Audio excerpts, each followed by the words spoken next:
Hello, everyone, and welcome back to the railroad, the Union Pacific Railroad Evanston subdivision in HO scale.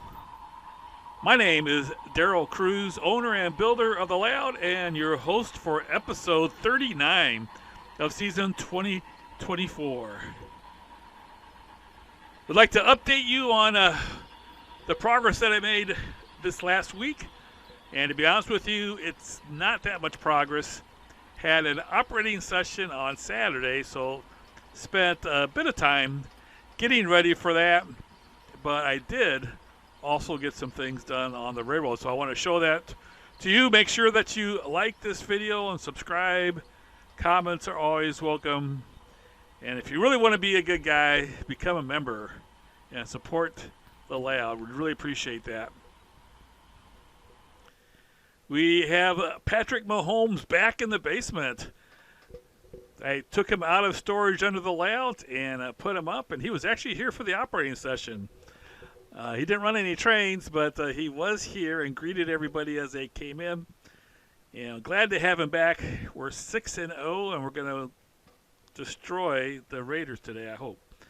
All right, so one thing I did, this is not Granger at all. I kind of shifted gears a little bit and began work on the wholesome cement and the double slide control point.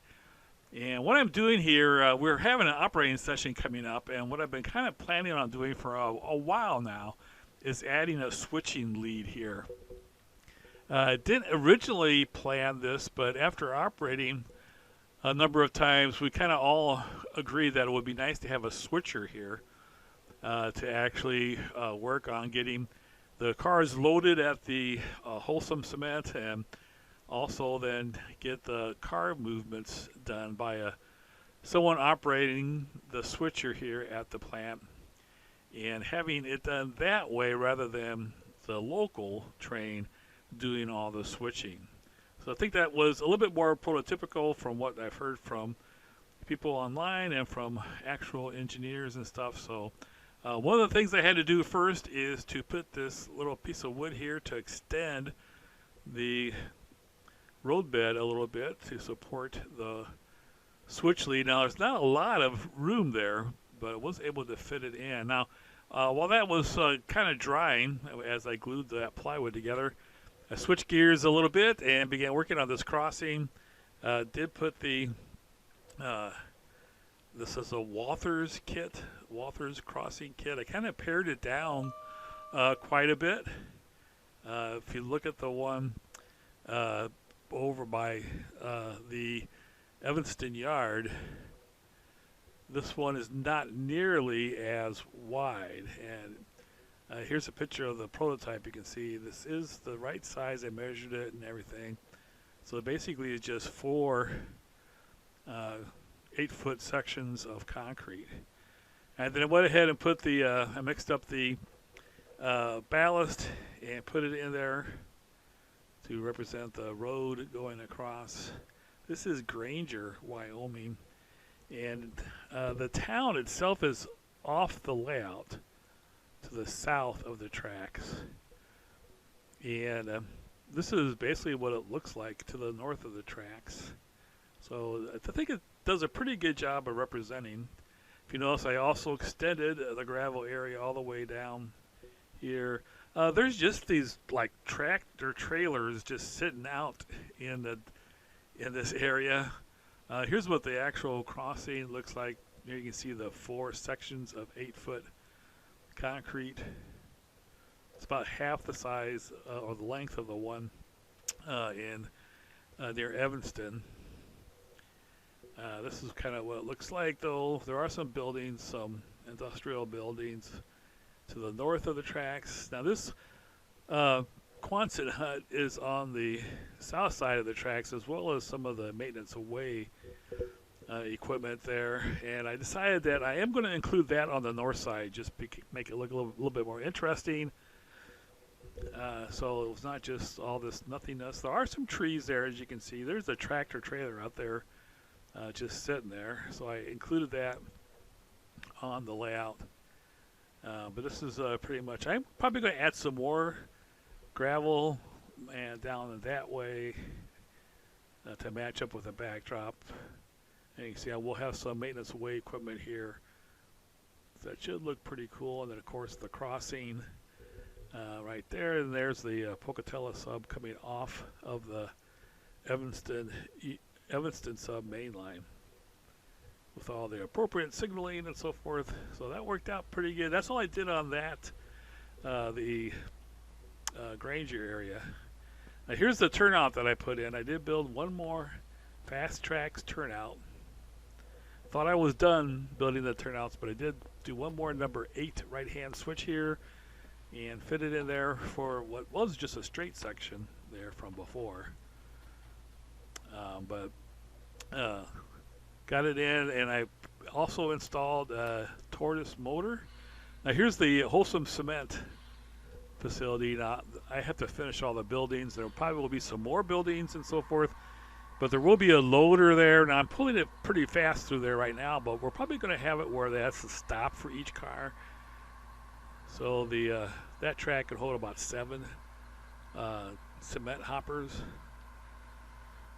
So the switcher here will not only be in charge of getting the car set out on the little siding there near the main line and moving the cars back and forth and having the cars ready to be picked up by the local. So when the local goes by, it just has to stop and move the cars in the set out track into its train and then deliver its cars back to that same track. So here the Wholesome switcher has loaded these 3 hoppers and is going to put them on this siding track here for a train to come pick it up.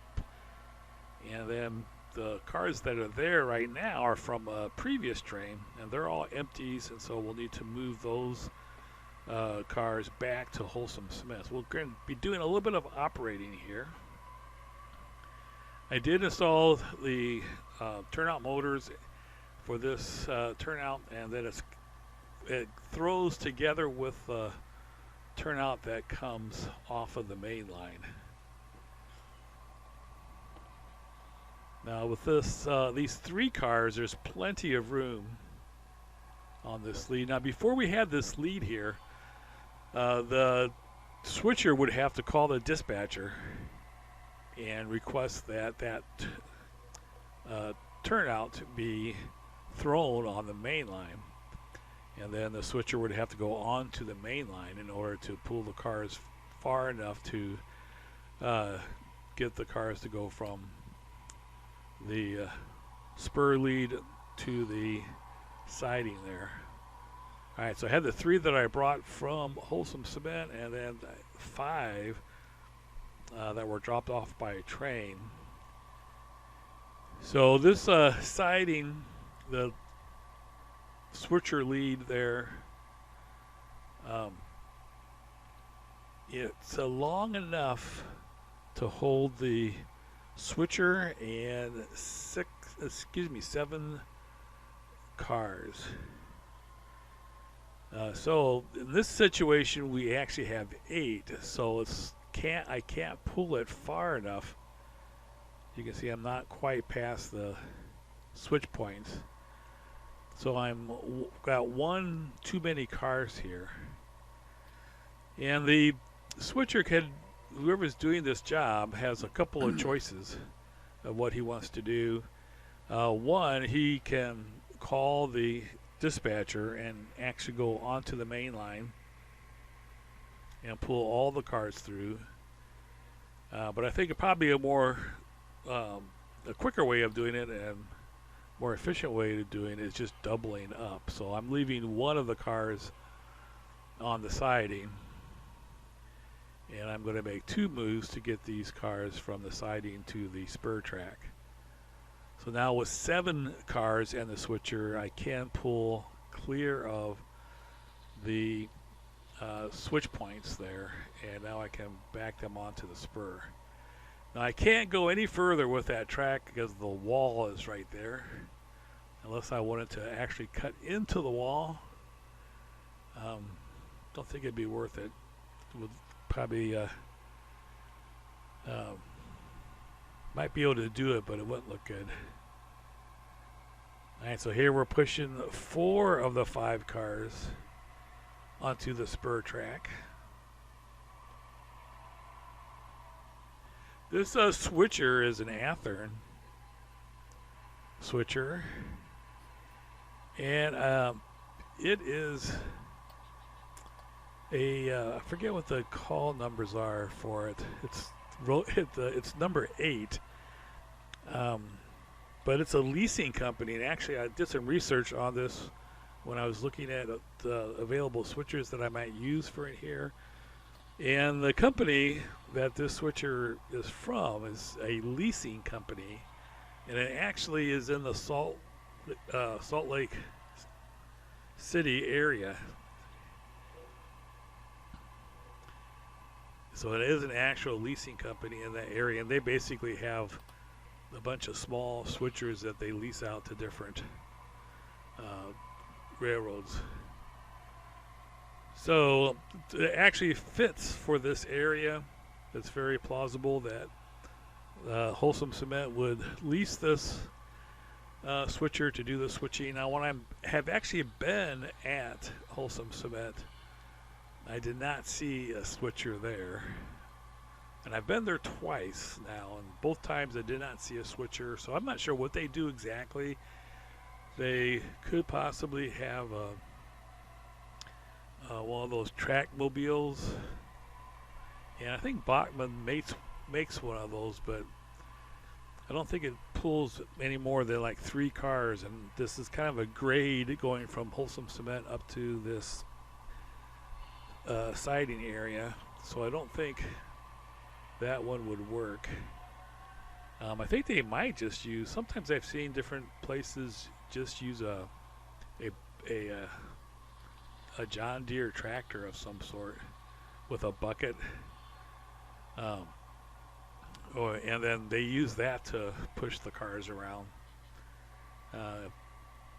But I think it's also plausible that they have a switcher come out and do it as well. Probably just depends on what kind of traffic they have. All right, so I used 2 moves to get all 5 cars from the siding to the spur, and I'm going to drop off these 3 loaded cars that are going to be ready for the next train that comes through this area, and we'll be picking those up and then dropping off some other cars as well. So this, during an operating session, this switcher has to move cars and get things ready for 2 trains, one eastbound or an eastward train and a westward train. So now it's completed its task, its work, and now it's pushing these empties back down to the Wholesome Cement loader. I think this is going to be a pretty cool area once I get all the scenery done in there, a backdrop. You can see some of the mess on the wall from when I worked on the above area. But that's pretty much what I worked on this week. I did get things ready for an operating session as we see a crude oil tank train going by. We're going to be doing some run-bys here. Kind of stay in one place and see the whole train go by. I know a lot of people like that. I did not take the time to get a tripod, but I tried to hold the camera as steady as possible as the trains are going by. This train has 38 takers plus a buffer car before and after, so a total of 40 cars with 2 locomotives at the head of the train and 1 DP unit pushing from the rear.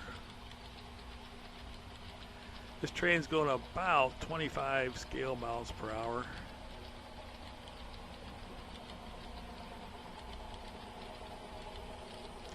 This is just outside of the Aspen tunnels. And you saw the green light there because we do have a stack train coming in the other direction. This is an international stack train. There's no 53-foot containers on here. It's all 40 and 45-foot containers. Excuse me. Yeah, that's right. 40 and 45-foot containers.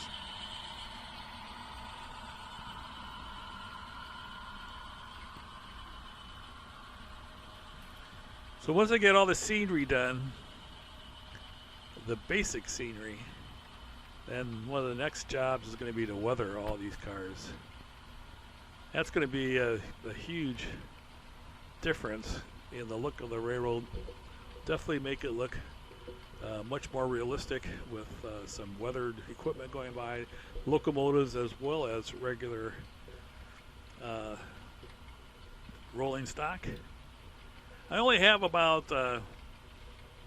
500 to 600 cars and about 60 locomotives to do, so shouldn't take me too long. Maybe a couple of years. I think I'm going to have as many people from the operating crew come by. I'm trying to think of a way of doing kind of a assembly line weathering stations, and my goal is to be able to do 100 cars on one Saturday in about maybe 3 hours or less. Now here's that same train. It was at the Aspen tunnels. Now it's gone further east and is coming close to the Granger control point. That's a Scale Trains AC 4400 and an Athearn Heritage CNW SD 70 ACE, and then I think it's a SD70M as the third unit. This upcoming week, I'm going to get these crossing lights and crossing gates hooked up. These are by Details Plus. The signals and gates are by Details Plus. You might want to check out their website. And then I'm going to be controlling them with Logitech rail, control board, and infrared sensors and speaker and everything. So hopefully we'll get that going here pretty soon. As you see the entire train go by, there's a DPU. Just in perfect timing to catch the big boy going through Granger.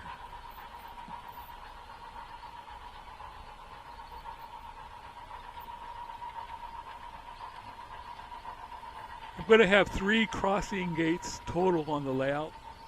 Have one installed near Evanston, and this one here at Granger, and then there's going to be a third one down at Echo. As we see the excursion train going by with squeaky wheels. If anybody knows what you do for squeaky wheels, is there any particular type of lubricant? I only have that issue with those Walther's Proto passenger cars. All right, now we're at Evanston. This is the east end of Evanston. That's the east entryway into the Evanston yard. And speaking of crossings, go through the crossing here. You see the gates are down. You can see the concrete is definitely a lot longer here. The kit, the crossing concrete that comes with a kit is probably long enough to do a 4-lane road.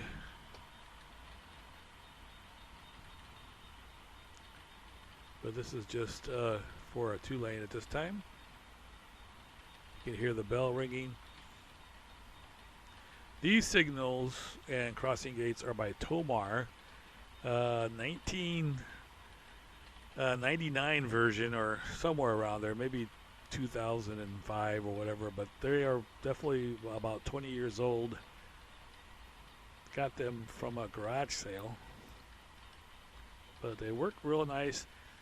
I'm going to be doing a review of the Details Plus crossing signals. These go up really nice, and you can definitely see a lot of difference between the two. They both look nice. You can see them coming down as we have the steam locomotive, big boy coming through. But the lights themselves are much bigger on the Tomar ones here, as opposed to the Details Plus, but they are 20 years older. They still look good, I think, and operate very nicely.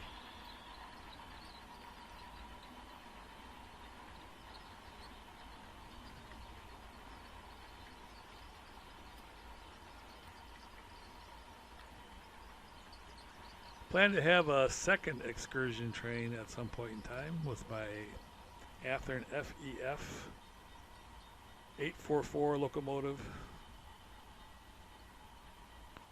It definitely go up and down very smoothly, and like the way Logic Rail Tech or Logic Tech Rail, I think it's Logic Rail Tech,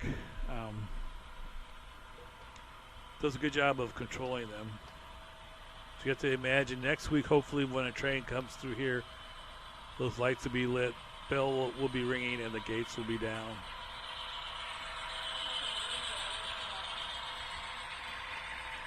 This is a regular manifest train.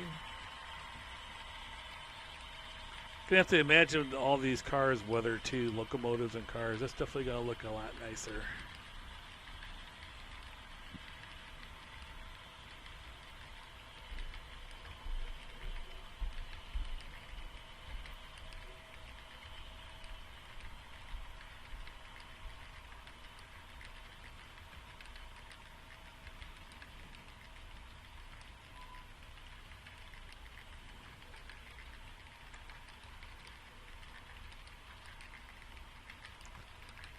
Definitely had a great time at the operating session yesterday.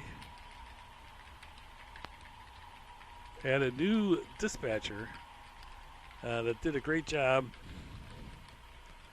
We have now 4 or 5 people that can do the dispatching, so that's a great situation to have. All right, here's a big boy going through the Wasatch Mountains. This brings us also to the end of this video. Thanks so much for watching. This is where things stand as of today. Hope to make more progress next week and in the weeks to come. Thanks again, everybody. Have a great week. Take care.